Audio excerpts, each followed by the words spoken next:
참 용서가 각박한 세상을 사는 것 같습니다. 네. 여러 가지 일들 보면서 정치를 보아도 화해가 없고요. 전쟁하는 국가들을 보아도 화해가 없고, 참 이렇게 용서가 각박한 세상 속에서 우리가 살아가는 것 같아요. 그래서 오늘 말씀을 듣고 여러분들 혹시라도 마음에 용서하지 못하는 어떤 것들이 있다면 주님 앞에 내어놓을 수 있는 시간이 되기를 주님의 이름으로 축원합니다. 여러분 공짜 좋아하시죠? 네. 공짜 참 좋아하실 것이에요. 언젠가 제가 지금 마트에 간 적이 있습니다. 네. 근데 사람들이 이렇게 줄을 길게 서 있는 거예요. 그래서 이게 무슨 일인가 봤더니 소고기 시식 코너였어요. 네. 소고기 시식 코너에 줄이 아주 길게 서 있었더라고요. 공짜로 준다고 하면 받지 않을 이유가 없어요. 공짜 좋아하면 뭐가 된다고 하죠? 네. 여러분들 예상하시는, 네. 그래도 공짜를 좋아합니다. 그렇게 좋아해요. 그래서 우리가 공짜라고 하면은 정말 물불 가리지 않고 어떻게든 받아내려고 애쓰는 것을 본 적이 있어요. 심지어는 그 마트 안에서요, 소고기 하나를 먹으려고 막 다투기도 하더라고요. 그래 말고 한 점밖에 못 먹거든요. 그것 때문에 막 다투기도 합니다. 어떤 소년이 있었는데 학교를 정말 가기 싫어했다고 그래요. 왜 학교에 가기 싫었냐면 운동화 때문이었습니다. 다른 친구들은 보니까 이렇게 번쩍번쩍한 운동화를 신고 다니는데 자기는 늘 다 떨어진 운동화를 신고 다녔어요. 가난한 생활에다가 엄마도 일찍 놓였습니다. 또 일용직을 하는 아버지가 계시는데 그마저도 장애를 가지고 계신 분이기 때문에 정상적인 수입을 갖기가 참 어려웠어요. 그래서 늘 그 학교에 가면은 친구들에게 따돌림을 당하고 신발로 인하여서 아픔을 겪었다고 합니다. 그 아들이 이제 아버지에게 이야기한 거예요. 아버지, 저도 운동화를 좀 사주세요. 참, 사주지 못하는 아버지의 마음도 참 마음이 아팠겠죠. 며칠 후 아침에 소년이 학교에 가려고 신발을 찾다가 이제 깜짝 놀랐습니다. 새 운동화는 아니지만 자신의 발에 맞는 아주 깔끔한 운동화가 놓여져 있었어요. 이 운동화 밑에 이런 글귀를 남겨놓았다고 합니다. 세상에서 가장 좋은 신발은 아니지만 세상에서 가장 가치 있는 발걸음으로 살거라 라고 했다고 합니다. 여러분, 그리스도인들에게 있어서 공짜이면서도 가장 가치 있는 선물이라 한다면 그것은 단연 죄사함일 것이에요. 우리가 예수 그리스도를 믿음으로 받게 되는 그 죄사함의 은총이야말로 믿음으로만 받을 수 있는 아주 값비싼 공짜 선물일 것입니다. 그런데 이렇게 우리가 값비싸고 그러면서도 공짜인 죄사함의 문제를 해결을 받았으면서도 정작 우리는 누군가를 용서하면서 살고 있지는 못한 것 같아요. 그래서 이 마태복음에는 이런 비유가 있습니다. 18장 27절부터 34절까지 말씀인데요. 좀 길지만 우리 다 함께 한번 읽어보도록 하겠습니다. 시작. 그 종의 주인이 불쌍히 여겨 놓아보내며 그 빚을 탕감하여 주었더니 그 종이 나가서 자기에게 100데나리온 빚진 동료 한 사람을 만나 붙들어 목을 잡고 이르되 빚을 갚으라 하매 그 동료가 엎드려 간구하여 이르되 나에게 참아주소서 갚으리이다 하되 허락하지 아니하고 이에 가서 그가 빚을 갚도록 옥에 가두거늘 그 동료들이 그것을 보고 몹시 딱하게 여겨 주인에게 가서 그 일을 다 알리니 이에 주인이 그를 불러다가 말하되 악한 종아 내가 빌기에 내가 빚을 전부 탕감하여 주었거늘 내가 너를 불쌍히 여김과 같이 너도 내 동료를 불쌍히 여김이 마땅하지 아니하냐 하고 주인이 노하여 그 빚을 다 갚도록 그를 옥졸들에게 넘기니라. 자신은 큰 빚을 탕감받고도 작은 빚을 진 한 사람을 용서하지 못했어요. 그래서 도리어 그 주인은 이 종을 감옥에 보냅니다. 옥졸들에게 넘겨주는 거예요. 참 여러분, 이 모습을 보면은 얼마나 좀 어이가 없고 당황스럽습니까? 우리로 따지면 그런 거 아니겠습니까? 누군가에게 10억을 빚졌는데 아주 통 크게 너무 힘든 것 같으니까 내가 그 10억을 없던 걸로 해줄게 라고 했더니 자기에게 100만 원 빚진 자에게 가가지고 100만 원을 갚지 않는다고 그를 신고한 꼴이 된 거예요. 얼마나 어리석습니까? 그런데 여러분, 이 모습이 사실은 우리들의 모습이 아닐까 한번 생각을 해볼 필요가 있다는 것이죠. 우리가 하나님 앞에 이 큰 구원의 빛을 우리가 공짜로 얻었음에도 불구하고 우리에게 어떤 일들이 닥칠 때마다 우리는 용서하기보다는 분내고 화내는 것이 앞서더라는 것입니다. 여러분, 저도 예전에 베이징에 있을 때에 제가 이상한 소문에 좀 휩싸인 적이 있습니다. 정말 지금 생각해도 말도 안 되는 소문이에요. 여러분, 제가 교회 한 여자 간사님과 동거를 한다는 소문이 돈 거예요. 왜 그런 소문이 돌았나 봤더니 새벽 예배를 이제 그 당시 아파트에 단지에 살았거든요. 새벽 예배를 가려고 교회 가다 보면 그 간사님하고 가는 길이 이렇게 부딪혀요. 그래서 교회 앞쪽 오면은 만나서 들어갈 때 같이 들어가게 되는 거예요. 근데 그거를 이제 몇 번 보신 어떤 한 집사님께서 보시고 두 사람이 분명히 동거를 한다, 이렇게 소문을 내신 거예요. 그래서 실제로 제가 교회에서 징계까지 받을 뻔했어요. 교회에서 이렇게 사역자들 그리고 담임 목사님들까지 이렇게 보고가 올라가면서 일이 굉장히 커졌습니다. 마음에 굉장히 큰 상처가 되었어요. 상처가 되었습니다. 도무지 좀 용서가 되지 않았던 거예요. 오랜 시간이 지났어도 그분이 저에게 어떤 용서를 구하진 않았지만 제가 이 본문의 말씀을 준비하려면 뭘 해야겠습니까? 용서를 해야 되잖아요. 그래서 근데 이 말씀을 준비하는데 이 사건이 떠올랐어요. 그래서 저에게 용서를 구하진 않았지만 그날의 사건을 좀 다시 생각해 보니까 물론 그분이 오해를 하신 것도 너무나 잘못된 것이지만 또 제가 또 피해서 들어갈 수도 있었잖아요. 네, 또 그렇게 같이 들어감으로 인하여서 또 빌미를 제공했던 것 또한 그분에게 또 죄를 짓게 만들었구나라는 좀 생각을 하게 되면서 그분을 좀 용서하게 되었습니다.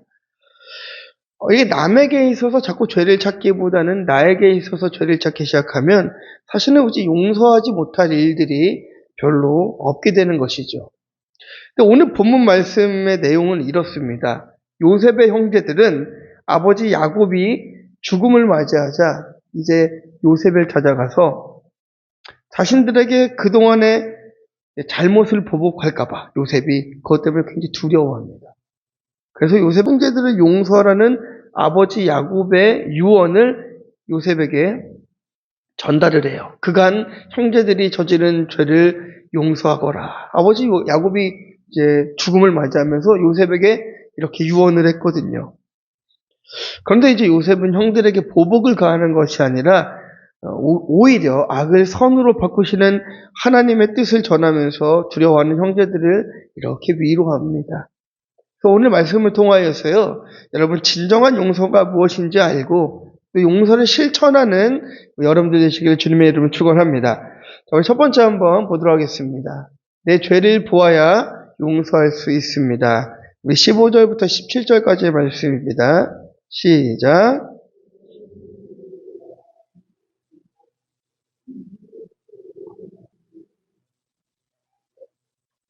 요셉에게 말을 전하여 이르되 당신의 아버지가 돌아가기 전에 명령하여 이르시기를 그는 이같이 요셉에게 이르라 내 형들이 내게 악을 행하였을지라도 이제 바라건대 그들의 허물과 죄를 용서하라 하셨나니 당신 아버지 하나님의 종들인 우리 죄를 이제 용서하소서 하매 요셉이 그들이 그에게 하는 말을 들을 때에 울었더라.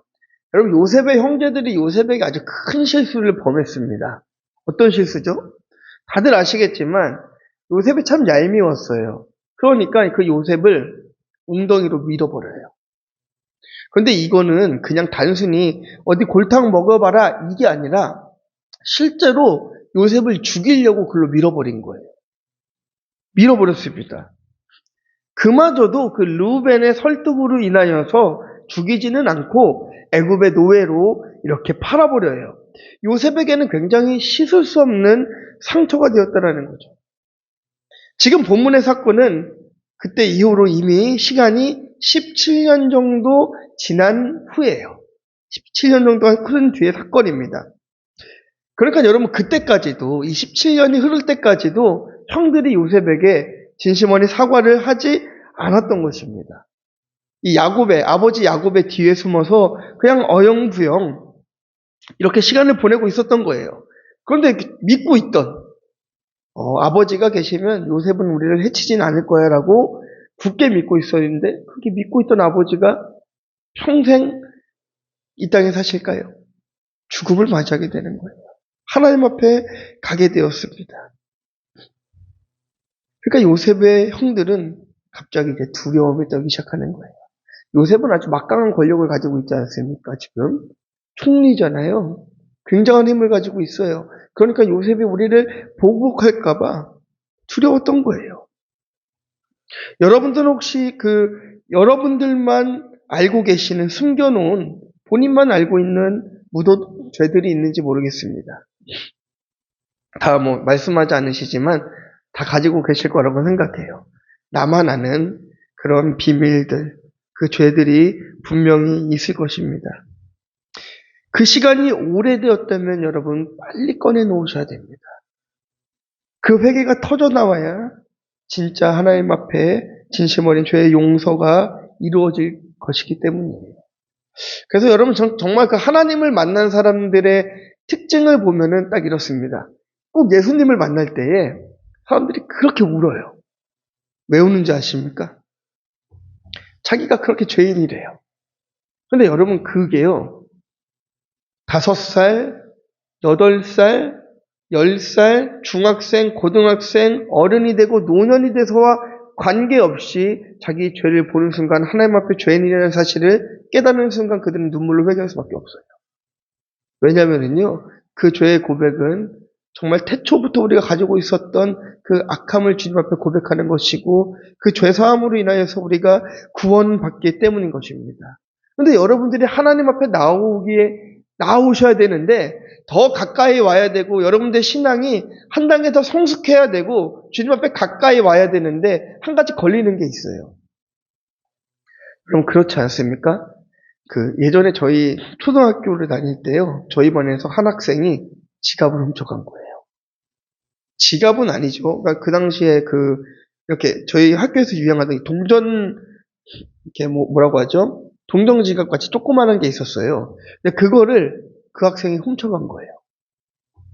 그래서 선생님이 이제 수업 시간에 그 레파토리 아시지 않습니까? 이제 무릎 꿇고 다 올라가라. 올라갔습니다. 책상에. 누가 했는지 손 들면은 용서해 주시겠대요. 근데 아무도 손을 들지 않아요. 그래서 선생님이 이렇게 옆을 쓱 한 바퀴 돌더니 범인을 잡아내는 거예요. 어떻게 알았을까요? 도둑이 재발절이잖아요. 두려운 거예요. 이 훔치지 않은 사람들은 무섭지 않습니다. 당당합니다. 경찰서 앞을 지나가거나 부모님 앞에 서거나 선생님 앞에 서거나 당당한데 이 물건을 훔친 아이는 늘 두려운 거예요. 언제 걸릴까? 이제나 걸릴까? 앞으로 나아가지 못하는 거예요.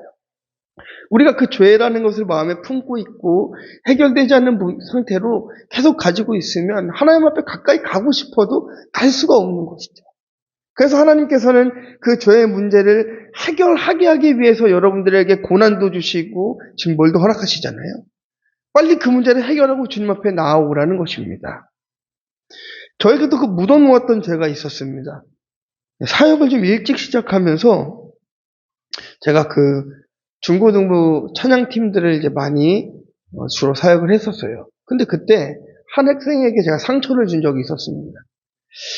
참 예배팀이고 한데 맨날 지각을 해요. 지각하고 또 싱어인데 준비가 전혀 되어 있지 않고 곡도 익혀오지도 않고 마이크도 막 대충 막 해놓고 어쩔 때는 주일에 오지도 않아요.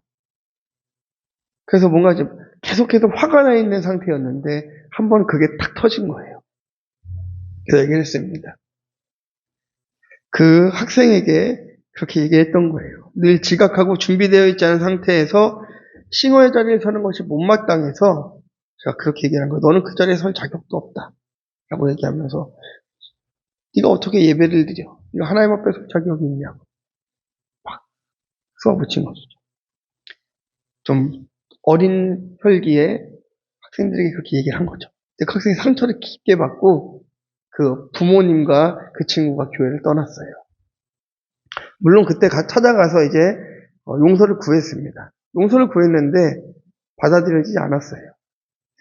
근데 제 마음은 한켠에 좀 편한 마음이 있었던 거는 그래도 나는 뭐 용서를 구했으니까 괜찮겠지라고 이렇게 묻어두고 살고 있었습니다. 근데 이 본문의 말씀들을 준비하면서 보니까 그 17년 동안이나 요셉에게 죄를 고백하지 않았던 그 형들의 모습이 나에게도 있었구나라는 것을 한번 보게 된 거예요. 그래서 어렵게 그 친구의 연락처를, 이제 성인이 된 그 친구의 연락처를 이제 찾아서 이제 오랜만에 말씀을 준비하기 전에 이걸 좀 해결을 해야겠다 싶어서 같이 이제 전화를 하고 다시 용서를 구하고 그 부모님과도 다시 용서를 구하면서 이렇게 관계가 또 다시 좋아지게 되었습니다. 여러분들도 그 묻어놓은 어떤 그 죄들이 있다면 여러분들도 꺼내놓으셔야 될 줄 믿습니다. 사실은 저의 오름에 가득 차서 학생에게 상처를 준 거였어요. 오랜 시간 죄에 대한 고백이 없었던 요셉의 형들의 모습. 그러나 그들이 진심 어리게 요셉에게 찾아가서 용서를 구하는 것이 오늘 본문의 말씀인 것이죠. 그런데 여러분 어땠습니까? 처음에는 이 아버지의 죽음을 보면서도 여전히 형들은 그 아버지 뒤에 숨어 있었어요. 요셉을 찾아가서 한다는 말이 뭐라고 합니까? 요셉아, 내가 잘못했다. 정말 미안했다. 이게 아니에요. 요셉아, 잘 들어라. 아버지가 이렇게 이야기했다. 뭐라고 합니까? 말씀 읽어볼까요? 시작. 너희는 이같이 요셉에게 이르라. 내 형들이 내게 악을 행하였을지라도 이제 바라건대 그들의 허물과 죄를 용서하라 하셨나니 정말 찌질한 답변 아니겠습니까? 정말 비겁하지 않아요? 여러분 생각해 보세요. 그냥 내가 잘못했다고 하면 되는데 요셉아, 우리 아버지가 이렇게 얘기하는 거예요. 아버지가 우리를 꼭 용서하라고 했어. 아마 우리 여자 집사님들 같았으면 그렇게 얘기했을 거예요. 뭘 잘못했는데? 바로 나왔겠죠. 신문이 들어갔을 것입니다. 막 그렇게 고백하는 것이에요. 요셉의 형들은 이전에 그 요셉에게 했었던 그 사건으로 인하여서 보복을 당할까봐 너무 두려웠거든요. 어쩌면 그 아버지 야곱도 그걸 좀 두려워했던 것 같습니다. 오죽하면 야곱의 유언을 보면은 그렇잖아요. 형들이 내게 악을 행하였을지라도 너는 죄를 좀 용서해달라고 아버지가 이야기합니다. 야곱은 알고 있었던 거예요. 형들이 요셉에게 용서를 구하지 않은 것도, 그 요셉이 형들을 마음으로 다 용서하지 않은 것도 알고 있었던 것입니다. 그렇게 17년이 지나고 용서를 구하지 않았던 형들은 아버지의 유언과 더불어 간접적인 용서를 구하게 됩니다. 그게 17절 말씀이죠. 네, 거기 그들의 허물과 죄를 용서하라 하셨나니 당신 아버지의 하나님의 종들인 우리 죄를 이제 용서하소서 하며 요셉이 그들이 그에게 하는 말을 들을 때에 어떻게 했다고요? 울었더라. 문맥적으로 좀 이상하지 않습니까? 요셉의 형들이 요셉에게 드디어 죄 고백을 했습니다. 그런데 요셉이 울었더라고 그래요. 요셉은 도대체 왜 운 걸까요, 여러분? 억울한 마음이 들었을까요? 그 17년간? 아니면 분노가 막 치밀어 올랐을까요? 서러움이 막 올라왔을까요? 왜 울었을까요? 형들의 그 모습 속에서 자신의 모습을 발견한 것이에요. 형들의 눈높이로 내려가지 못한 자신의 모습에 아파하면서 자기의 부족을 보게 되는 것입니다. 자신의 죄를 보게 된 것입니다. 요셉은 하나님의 약속을 받은 자이기 때문에 자기에게 찾아온 이 엄청난 사건 속에서 관계를 회복할 수 있었다는 것이에요. 말씀으로 자기의 인생을 해석한 한 사람 때문에 모든 관계가 회복해지는 것을 오늘 말씀을 통하여서 볼 수가 있는 것입니다. 여러분, 요셉 한 사람이 하나님과의 관계를 바로 해서 이스라엘이라는 나라를 만들어버리잖아요. 구해버리잖아요. 믿으십니까? 여러분 정말 여러분 엄청난 사명을 가지고 계십니다. 여러분 한 사람의 믿음이 지금 당장은 눈에 보이지 않는다 할지라도 여러분의 가정과 여러분들의 후대를 구원할 수 있다는 것이 그것을 믿고 오늘도 살아가는 것입니다. 요셉은 울었어요. 형들의 고백은 울었는데 불에서 운 것이 아니라 형들의 죄를 고백하는 모습을 보면서 나도 죄인이구나 이것을 느낀 거예요. 그 모습을 바라보면서 울었다라는 것입니다. 요셉도 형들과의 관계 속에서 자신의 죄를 발견하기까지 17년이라는 세월이 흘러갔다라는 거예요. 그런데 여러분 정말 안타까운 것은요. 가해자는 죄를 빨리 볼 수 있습니다. 손해를 입힌 거니까요. 그런데 피해를 입은 사람은 그 죄를 보기가 너무 힘들어요. 그래서 참 우리가 어려운 것 같습니다. 사실 우리가 살아가면서 가해를 입히는 것보다 피해를 받는 경우들이 더 많잖아요. 그러다 보니까 나는 죄인이 아닌 것만 같아요. 나는 그냥 억울한 것만 같아요. 그런데 여러분 그 피해 속에서 여러분들의 죄를 발견할 수 있다면 나라를 구한 요셉과 같은 사람이 여러분들이 될 것입니다. 형들은 요셉에게 용서를 구했고 요셉은 형들에게 용서를 선물해 주었습니다. 그리고 형들을 용서한 요셉은 하나님께 용서를 구했고 하나님은 요셉에게 용서를 선물해 주었습니다. 여러분 피해자로서 나의 죄를 발견해서 용서를 선물할 수 있는 여러분들이 되시기를 주님의 이름으로 축원합니다. 우리 두 번째는요. 이렇게 용서를 선물했다면 용서는 악을 선으로 바꾸는 힘이 있습니다. 자, 우리 본문 말씀 18절에서 21절입니다. 시작.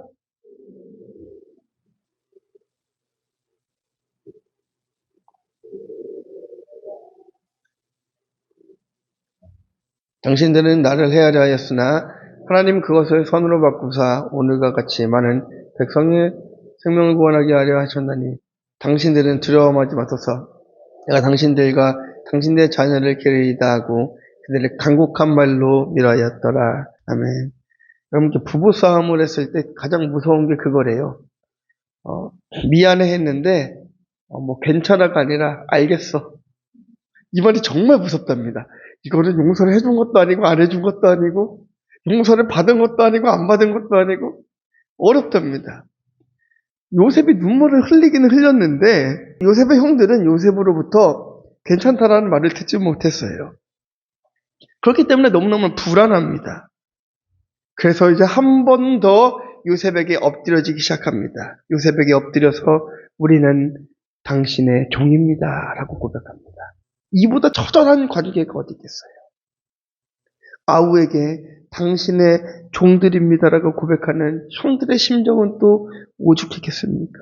심장이 쿵쾅거리고 용서를 받지 못하면 어쩌나 조마조마했을 것이에요. 그런데 요셉의 대답이 어떻습니까? 두려워 마소서. 내가 하나님을 대신하리이까. 하나님이 형들을 용서하셨는데 내가 어찌 형들을 해야겠습니까? 라는 거예요. 하나님이 형들을 용서하셨고 나를 용서하셨는데 내가 어떻게 형들에게 험한 말을 하고 나쁜 관계를 맺고 해칠 수 있겠냐라는 것입니다. 바로 이게 핵심이라는 것이에요. 우리가 용서하지 못해요. 내가 절대로 용서할 수 없는 사람이 있고 내가 절대로 용서할 수 없는 일들을 만날 때가 온다면 우리는 기억해야 될 것이 내가 하나님 앞에 죄인이라는 사실을 기억해야 되는 것입니다. 그것을 기억하면서 하나님께 기도할 수 있어야 되는 거예요. 나를 용서하신 하나님, 저들도 용서하여 주시옵소서. 우리가 고백할 수 있어야 되는 것입니다. 요셉이 알았던 거예요. 왜 형들이 나에게 고난을 주었을까? 하나님은 왜 형들을 저렇게 악한 도구로 사용했을까? 이것을 요셉이 알았습니다. 자신을 낮추기 위해서. 요셉이 이 고난을 겪지 않고 하나님께서 그냥 다이렉트로 애굽의 총리로 이렇게 얹어놨다라고 한다면 여러분 요셉도 교만했을 거예요. 그런데요. 이렇게 어려운 시간들, 고난의 시간들, 죽음을 해치고 오해를 받고 감옥에 가게 되고 이 모든 사건들을 지나면서 하나님의 인도함을 하나하나 받다가 총리가 되니까 요셉은 교만할 수가 없어요. 불가능합니다. 교만이 불가능한 상태가 되어버렸습니다. 근데 여러분 우리는 어떻죠?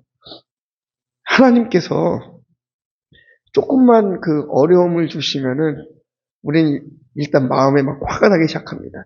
내가 뭘 잘못했는데. 그래서 예수를 처음 믿을 때 가장 어려운 게 그거 아닙니까? 내가 왜 죄인입니까? 이거 아니에요? 내가 왜 죄인입니까? 죄인은 저 사람이지. 도둑질하는 사람이 죄인이지. 내가 왜 죄인입니까? 자, 보세요. 20절에 요셉의 고백입니다. 함께 보겠습니다. 시작. 당신들은 나를 헤아려 하였으나 하나님은 그것을 선으로 바꾸사 오늘과 같이 많은 백성의 생명을 구원하게 하려 하셨나니 형들의 책임이 아니라는 거예요. 형들이 나를 그렇게 헤아려 했던 것은, 나를 구덩이로 밀어넣었던 것은 내가 교만하여서 하나님께서 나를 훈련시키기 위하여서 형들을 악한 도구로 사용했을 뿐이다라는 거예요. 형들도 그 귤의 대상이라는 것입니다. 내가 죄인이라고 고백하고 있는 것이에요. 이 요셉의 고백을 보면서요, 얼마나 눈물을 흘렸는지 몰라요. 여러분들은 요셉입니까? 형들입니까? 어떤 위치에 계신지 모르겠습니다. 누군가에게 지금 요셉이 되어 계신지 아니면 형들의 입장이 되어 있는지 잘 모르겠습니다. 중요한 것은 그 사건에서 하나님이 100% 옳으시다라는 것을 인정할 수 있어야 되는 거죠. 100% 옳으신 하나님이시기 때문에 지금 형들이 내게 행했던 이 모든 사건도 하나님의 뜻이 있다라는 것을 요셉이 받아들이기 시작한 것이에요. 그렇게 되니까 나를 죽이려 했던 원수도 용서하게 되는 것입니다. 그리고 그가 고백하지 않습니까? 그 고난의 결론. 그 고난의 결론이 뭐라고 합니까? 오늘과 같이 많은 백성을 구원하기 위하였다라고 요셉이 고백하지 않습니까? 한 권사님의 실제 고백입니다. 실제 고백이에요. 이분이 이제 결혼을 좀 일찍 하셨어요. 그런데 거의 이제 남편이 준재벌쯤 되는 아주 부잣집으로 이제 시집을 갔답니다. 시집을 가셨는데 막내셨대요. 그 남편분이. 미국에서 유학을 하고 돌아오셨는데 형들을 딱 제끼고 아버지께서 모든 재산을 이 막내 동생에게 다 밀어주시면서 사업을 한번 해봐라 하신 거예요. 어떻게 됐을까요? 공부만 하던 사람이 갑자기 사업을 하려니까 6년 만에 형들의 재산까지 다 홀랑 까먹고 모든 집이며 뭐 재산이 다 날아갔습니다. 알거지가 됐어요. 거지만 된 게 아니라 빚더미에 막 눌러 앉은 거예요. 빚도 많은데 심지어 남편이 가정폭력까지 있어요. 밤마다 때리는 거예요. 그러니까 막 늘 분노가 치밀어 오르고 부정적인 생각들이 막 떠오르고 자살 충동이 막 일어나는 것이에요. 연이은 사업 실패, 남편의 폭력, 이 모든 사건들이 하나님을 만나면서 해결되었답니다. 여러분, 그분의 고백이 그래요. 때리는 남편보다 내 죄가 더 큽니다라는 고백이에요. 나를 때렸던 남편보다, 나를 가난하게 만들었던 남편의 죄보다 내 죄가 더 커서 나는 남편에게 용서를 구하겠습니다. 고백을 하더라고요. 제가 놀랐습니다. 아니, 권사님이 도대체 뭘 잘못하신 걸까요? 저는 그 속에서 그 권사님의 죄를 발견하지 못하겠더라고요. 권사님은 맞았고, 일방적으로 가난을 당했고, 어려움을 당한 건데, 왜 권사님이 죄일까? 그렇게 고백하십니다. 만약 남편이 망하지 않았고, 자기를 때리지 않았다면 나는 하나님을 만나지 못했을 거라는 거예요. 하나님께 가까이 나아오지 못했을 거라는 거예요. 근데 남편이 나를 때리고 가정이 망하니까 내가 주님 앞에 나와서 무릎 꿇고 기도했다라는 거예요. 그러니까 여러분 얼마나 귀중한 고백입니까? 죄를 갖고 천국에 가기보다는 죄를 다 털어버리고 거지가 되어도 난 천국에 가는 게 좋다라는 고백이에요. 이게 여러분 현실적인 그분의 고백이었습니다. 남편을 악한 도구로 사용하여 자신을 낮추시고 하나님을 찾는 자리에 오게 했기 때문에 이제 나는 남편을 용서하고 그렇게 진심으로 남편을 용서하니까 믿지 않는 남편도 함께 예배의 자리에 나와서 지금은 함께 예배하고 있다는 것이 네, 여러분 좀 가끔 좀 억울하다고 하십니다. 뭐가 억울하세요? 했더니 그렇게 그 권사님을 때리던 그 남편분은 술에 취해서 때리신 거라 기억을 못 하신대요. 지금도 기억을 못 하신대요. 근데 권사님 그게 너무나 감사하대요. 그 순간을 알면 얼마나 마음 아프겠습니까? 남편이 오히려 예수를 믿고 함께 회개하고 나니까 이제는 믿음의 가정을 이루게 되었고 정말 하나님 앞에 신실한 가정으로 서가고 있었다고 합니다. 여러분 요셉은요 형들을 말로만 위로하지 않았습니다. 자, 21절 말씀 함께 보겠습니다. 시작. 당신들은 두려워하지 마소서. 내가 당신들과 당신들의 자녀를 기르리다 하고 그들을 강혹한 말로 위로하였더라. 아멘. 요셉은 형들과 형들의 자녀들을 자신이 책임지겠다면서 용서를 구하는 형들을 오히려 위로합니다. 네, 말씀을 좀 맺으려고 해요. 여러분 어떠세요? 여러분은 피해자이십니까? 가해자이십니까? 혹은 여러분들은 요셉의 형들의 위치에서 누군가를 미신 분이십니까? 아니면 요셉의 입장에서 미움을 당하셨습니까? 우리가 피해자였든 가해자였든 하나님 앞에서 먼저 우리의 죄를 보아야 됩니다. 그래야 용서할 수 있어요. 가장 큰 죄가 있다면 하나님 나는 죄인이 아닙니다. 이게 가장 큰 죄인 것이에요. 나는 의롭습니다. 이게 가장 큰 죄인 것이에요. 하나님 나는 깨끗합니다. 나는 법 없이도 살 수 있는데 내가 왜 죄인입니까? 그게 죄라고요, 여러분. 그게 죄라는 거예요. 내가 하나님 앞에서 의인이라고 말하는 것이 죄인 것입니다. 십자가로 인하여서 그 사건으로 인하여서 우리가 깨끗함을 입은 것이지 우리는 죽은 영혼들이에요. 구원받지 못하는 영혼들이에요. 우리는 그냥 죽어서 지옥에 가야 되는 인생들인데 하나님께서 예수 그리스도를 이 땅에 보내셔서 우리의 죄를 사해 주셨던 것은 일방적인 하나님의 용서의 선물 아니었습니까? 그렇다라고 한다면 여러분 이제 우리도 용서해야 됩니다. 여러분들 다 사연들 있으실 거잖아요. 나를 가장 힘들게 했던 그 사람, 나를 힘들게 했던 그 사건 얼마나 밉습니까? 다시는 보고 싶지도 않고 정말 꺼내보기도 쉽지 않고 생각하기도 싫은 이 치를 떨만한 이 사건들. 근데 하나님께서 이렇게 말씀하십니다. 그 사건의 죄보다 내 죄가 크다라고 말씀하십니다. 여러분 우리가 용서합시다. 나의 죄를 보고 주님 앞에 용서하기 원합니다. 우리 잠시 30초 정도 우리 눈을 감고 한번 생각해 봤으면 좋겠어요. 정말 나는 그걸 인정할 수 있겠는가? 여러분 쉽지 않은 고백이겠지만 우리 이 시간에 비로소 주님 앞에 한번 이렇게 고백했으면 좋겠어요. 이제는 내가 주님 용서합니다.